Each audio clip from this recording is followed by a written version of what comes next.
sa kalagayan niya, at saka kailangan natin i-mention yung anong contribution niya sa Pilipinas. Huwag na lang yun, yung kalagayan niya lang iisipin at kalusugan ng tao. He's already 80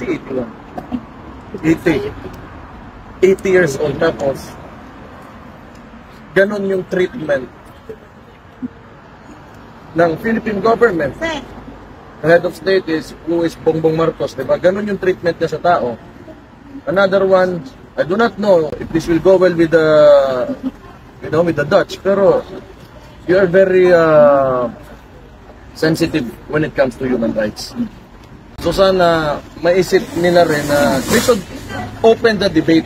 Yun lang naman dapat sana. Wala naman, we're not against, kung sino man nagpapatakbo or this place, this country is allowing it to happen, but they should open up the debate to put an 80-year-old individual na medyo may problema na sa kalusugan, may mga sakit na rin, na bakit nandyan siya? At ano ba talaga yung kasalanan niya? Because, kung ako tatanungin nyo, if it is a war against drugs, kasi yun yung dahilan ng mga who is opposing him, kaya nandito siya. Sino ba ang tinatamaan nun?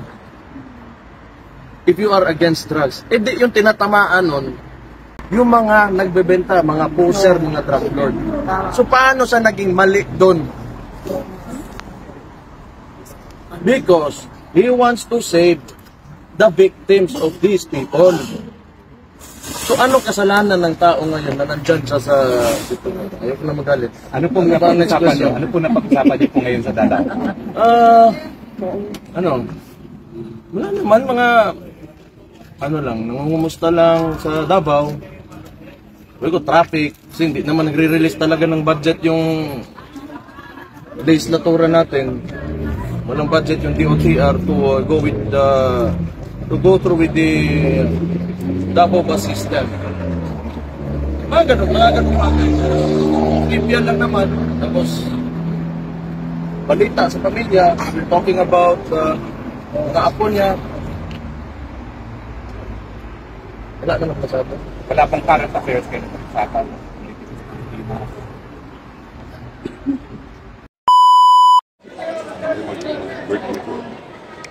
Shout out us reaction vlog, YouTube channel. Please like and subscribe. Mabuhay kayo. Pangit yung picture mo.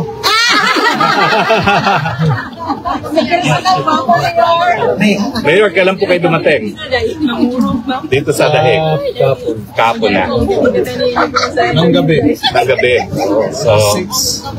So medyo, jet lag pa. Okay naman. Okay naman. Kayo ko lang yung kapatid ko, ha? No problem, Mayor. How's your travel po? Was it smooth? Layo kasi. Tagal, no? Mahilig talaga ng long flights eh. Uway ko. Kaya most of the time pag nagbabakasyon ako, isa lang. Kasi maganda rin naman yung mga lugar natin dyan sa Asia.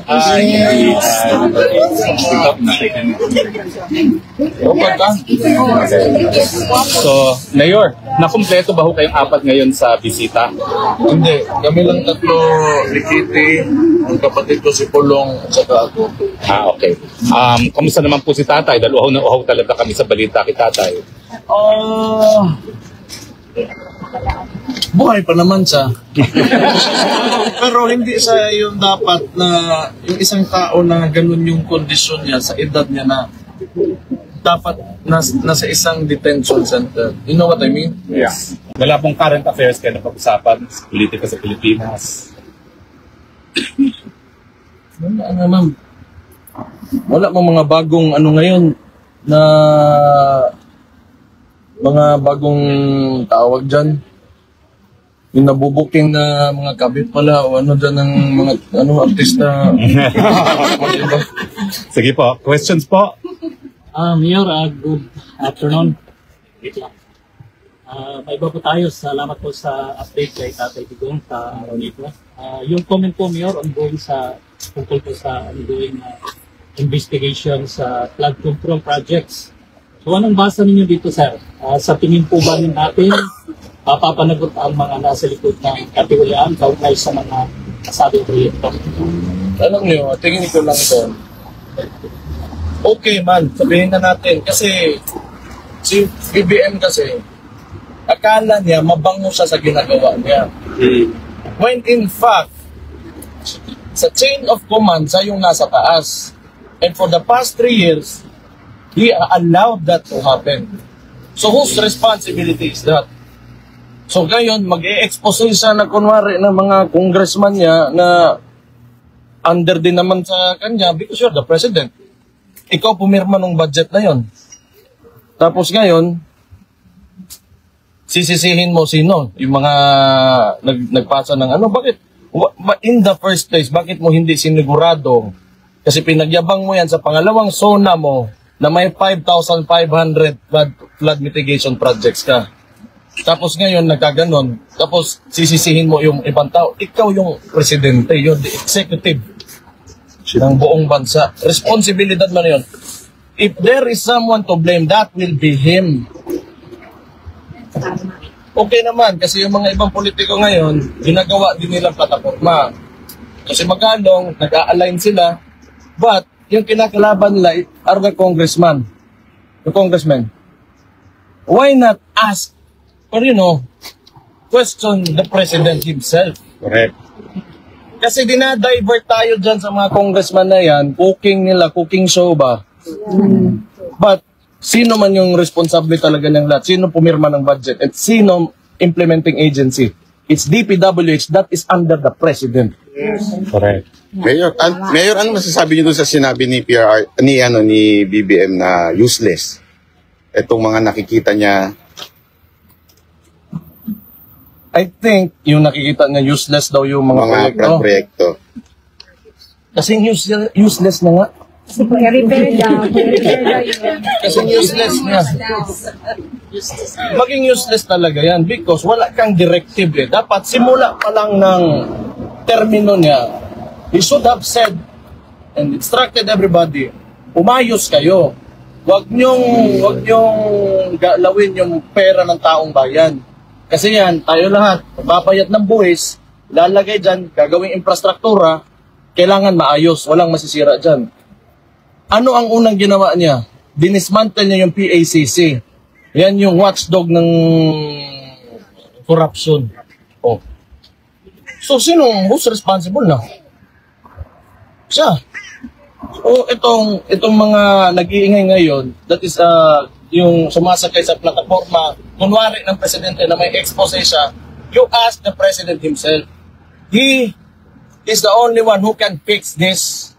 Hindi yung pagtuturo niya sa mga congress, it will not fix anything. It will not fix anything. And, isa pa, 3 taon na siyang nakangangalang, kaya nangyari yan. So, kaninong kasalanan yan ngayon? It will only happen if you allow it to happen. Ngayon lang na gano'n na, tapos lagi tawanan ng kitang igit ng business. Next question. Mayor, di ba sinabi niyo na may kasalanan talaga yung DPWH? Pero bakit kaya sa tingin niyo until now hindi pa niya sinisibak si Secretary Bonoan ng DPWH? Ganito yan. Ang tingin ko lang dyan,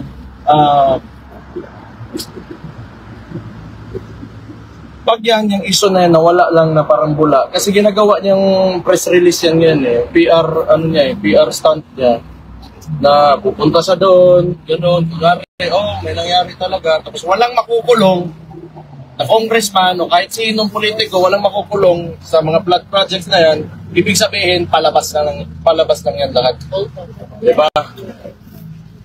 O kung serious talaga siya, sabi niya na, diba?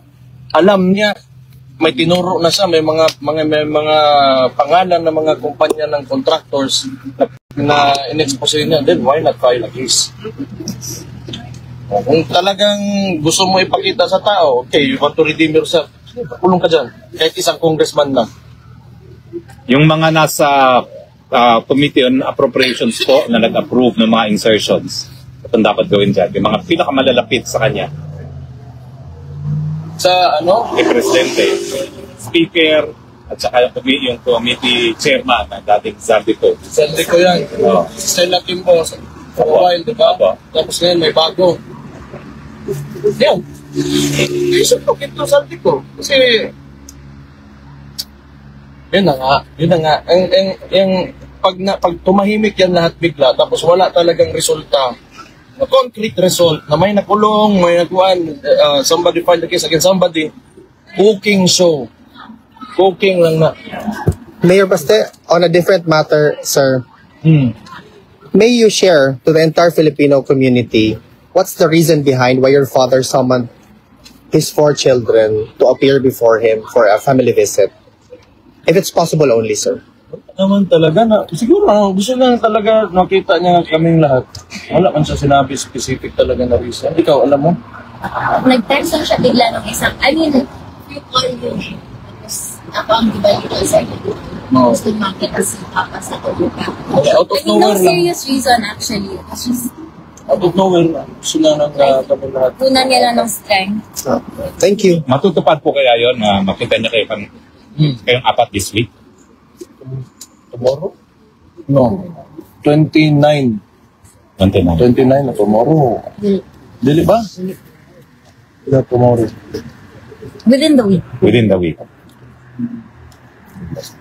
Is there a message from the former president sa lahat ng mga milyong-milyong supporters niya na until now, almost 6 months already, still coming here outside the ICC detention facility? Hindi pa ba daw kayo napapagod? Hindi po. Can you tell him tomorrow that we will never be tired? Sinabi yun, hindi talaga yan titigil hanggang sa hindi ka makakalabas. Ngayon, papunta raw dito si Trililing. Mag-aabot ba kayo dito? Lianes? Ano na to? Ano lang gagawin niya dito? Baka mag-set up na naman yan ng boxing ring na wala ako. Kailan nga ba ho? Wala na bang match Kitore? Wala bang match Kitore na sisipot siya? Ayaw na ako hintayin makauwi. Ngayon, nabanggit niyo po ba kay PRRD regarding sa mga flood control na investigation na ginagawa? Na banggit ng kapatid ko. Wala naman siyang comment. Ayun na nga. Kasi alam ko kasi mayor ako. Costing ng project, yung proyekto, tama ba, hindi overpriced, hanggang implementasyon, yung process talaga kung paano ka gagawa ng project. Pag sinunod mo lang yan, hindi masisira yung mga tinatayo mo na infrastruktura. Anton, meron ka? Yes, Mayor, last na lang po. With regards po sa public-private partnerships, harapan na rin ang International Airport. 3 companies which invest, Gokong Group and Changi Airport of Singapore. Ay interested po ito sa operate through private-public partnership for PPP. The Davao International Airport area, according to Transportation Secretary Vince Dizon. Welcome po. Okay, so maganda na tinanong mo yan kasi for the longest time, hindi kasi ako kasi ginagawang propaganda against my term as mayor sa LGU, yung airport na yan. But in fact, CAAP yan. It's a national agency. Under rin sa national agency, CAAP. Tapos, dapat ililipat na yan na maging sa region.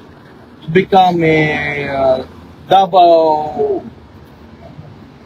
regional airport. Under the region na siya.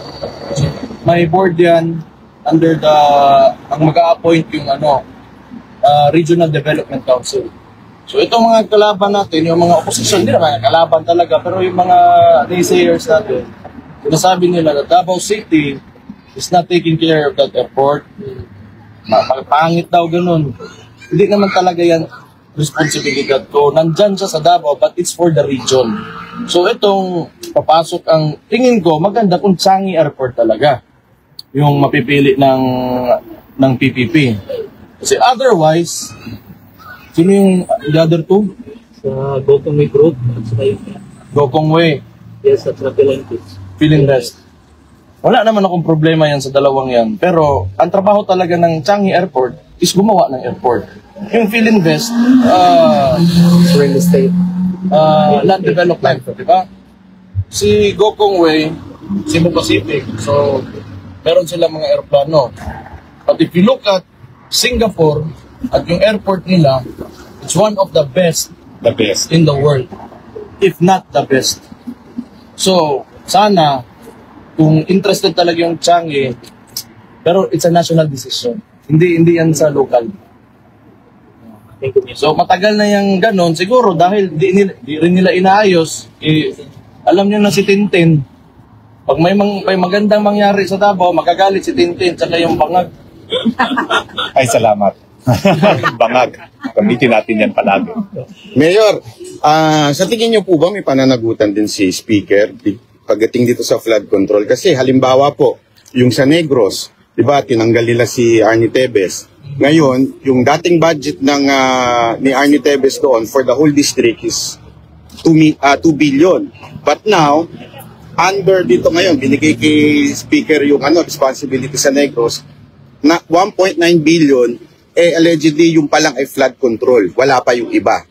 So, may pananagutan kaya dito si Speaker na sa mga flood control na ito? Ano sa tingin ninyo ang opinion niyo dito? Tama yung sinabi ni attorney kanina. Magsisimula talaga yan dyan sa, pangalan ng komite ba na yan? Appropriations. Appropriations. Diyan mo makikita kung paano nila inallocate yung pera. And kung makita talaga may tinayo, or kung may tinayo substandard, o talagang walang tinayo, ganun. Probably. Pero, alam nyo, actually somehow tama naman yung sinabi nila na they cannot investigate themselves. Tama yun. Kasi talaga, alam nila na wala silang tiwala sa mga sarili nila. Ano? Andyan naman yung executive, kaya nga yung presidente talaga dapat ang tatanungin. Kailangan niya, kung serious nga talaga to siya, buksan niya. Mayor Baste, do you have a message to the entire Filipino community supporting your father? Mahal na mahal ko kayong lahat. Mahal na mahal kayo ni Rode, Papa nako. Kaayog yun. Salamat sa lahat ng suporta nyo. Mabuhay kayo. Huwag kayong titigil para sa tunay na pagbabago. Andyan na tayo. Ituloy-tuloy lang talaga natin to. Nakita niyo na yung transformation. Midterm elections, maganda yung resulta natin. Hindi ko lang alam kung bakit nakalusot yung dalawang LP na hindi man lang lumabas ng bahay. Pero the Philippines, the country is evolving into something better. Kita nyo yan. Kasi kami sa Davao, matagal na kami. Di kami gumagamit ng pera. Eleksyon. Ang sinasabi lang namin, kung may magbigay ng pera sa inyo, tanggapin nyo. Pero sino yung tingin nyo? Yung mismong kandidato na makapagbigay ng pagbabago, na mga magandang maayos yung lugar nyo, yun yung piliin nyo. Kasi yung pera niyan, ginauto lang kayo ng mga politiko na yan. So yan, nakita natin, we've observed that nung midterm elections. Na kiniklaim pa talaga ni Bangag na okay daw yung resulta. Pero nung nagsimula yun, ang pinagyabang niya 12-0. Oh. Basta, kung ano yung ginasabi talaga ni Bangag, anong sinasabi niyan, hindi niya gagawin yun. He always does the opposite. Diba? Sinabi niya, hindi niya ipapadala to ng yung tatay namin sa anong ginawa niya? Kabaliktaran. Pag may sinabi yan, ang kabaliktaran niyan ang gagawin. Kasi yung utak, wala na, baliktad na rin. Gumulong yung utak niyan. Mayor, anong masasabi niyo tungkol doon kay yung bangayan ngayon between Torre and Napolcom na nagkakaroon sila ng konting dahil ba sa tingin niyo sa yabang ni Torre kaya nagkakaganyan? Pera yan. Pera. Hindi ko lang alam saan nila o anong pinapagawa yan. Pero pera talaga yan. Basta mga ganun. Walang iba yan. Pera yan. Mayor. Hindi lang natin alam kung ano talaga. Pero usually. Kasi magkaiba naman sila ng role. Hindi mo naman pwedeng, di ba? Pera yan. Mayor, may question ako. Kasi ngayon nasa spotlight si Vizcaya. At nasa, diba, malaking contractor. Now sabi niya, sorry ko na lang yung bahay ko, kunin niyo na lahat yung food ko na mga kotse. So pag ginawa niya yun, lang ko na, hindi ka magkukulong. That's it. Return everything. I do not know what the law says. But that doesn't mean you did not do it. Right? Di ba? Hindi ibig sabihin na sinauli mo, kunwari, may ninakaw ka, tapos sinauli mo, hindi ibig sabihin na hindi ka nagdakaw. Yun ang yun. Diba? Sila parang ganun yung gagawin. Susuliin na lang nila para tama na. I think siguro ang ma-modify dyan ang sentensya niya. Kung aamin talaga siya, na-guilty siya, ganun. Probably, but I'm not a lawyer, cannot answer that. Mayor, do you have time? Excited sila magpa-picture sa inyo. Ito yung araw na parang ang dami-daming first-timers ngayon. No? Maraming salamat sa mga first-timers. No? Okay lang na magpa-picture sila? Picture lang. Line up lang po tayo doon. Then, everyone will have a chance to have Thank you, Mayor. a photo taken. Thank you, Mayor. Pila po. Mabuhay ka, Dito sir. po ang pila. Dito ang labas. Okay? Pila po doon.